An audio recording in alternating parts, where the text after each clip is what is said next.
I'm Jet, Justin's older brother.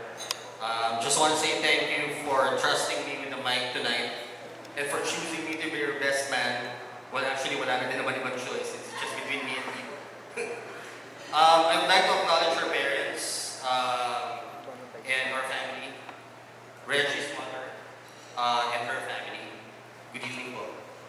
And of course, the guests in attendance tonight. So Justin and I were 6 years apart. Growing up, he has always been the most quiet sibling among the four of us. The most picky also sa food. So example, kakain po kami sa Via Mare. Kakain kami lahat ng ginuguan at oysters. Siya, salpikaw. Or chicken breast lang po. Kahit sa restaurant actually, puro salpikaw lang yan. Either chicken salpikaw ng ulam, salpikaw sisig, or salpikaw sandwich. Basta salpikaw. Or chicken breast, or kahit anong protein. Yun lang po ang kinakain niya. So, Reg, alam mo na, hard-boiled egg, salpikaw, or chicken breast lang yan. Hindi mo na kailangan mag-isip ng ulamin niyo. But on a serious note po, he's a man of a few words, but a loving brother indeed to my kids. A hard-working corporate trainer, which by the way, was Employee of the Year last 2022. Was it 2022 or 2021? 2022. Okay. And of course, a loyal partner to Reg.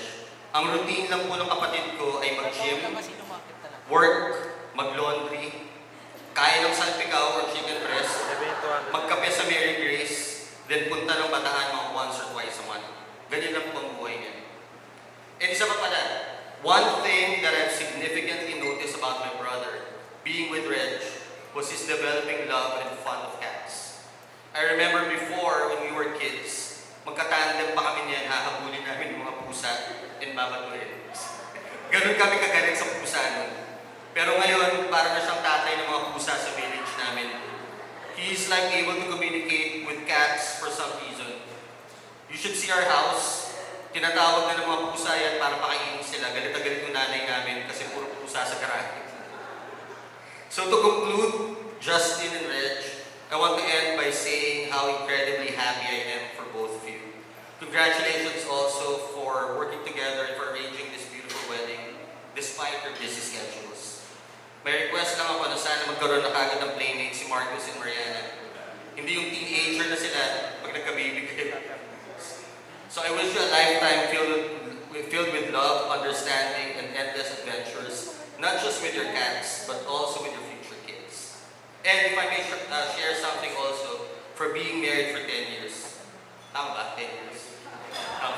Time flies when you're having fun. So remember that you can't be in love with each other every day. There will be times when you feel it's stagnant and as if everything's in autopilot. It's a choice every day, more than an emotion, and it's definitely no walk in the park. But whenever you feel and think this way, always remember this day and the times where your partner has been there for you when you were at your lowest, and the times when he or she was your biggest cheerleader when you were at their highest. Because when you think of this, you put everything in the right perspective, and it will lead you back to your constants and who matters to you, and only to you at the end of your day. And now, if everyone could please raise their glasses to love, laughter, and the happily ever after, just in time for Reg. Cheers, everyone.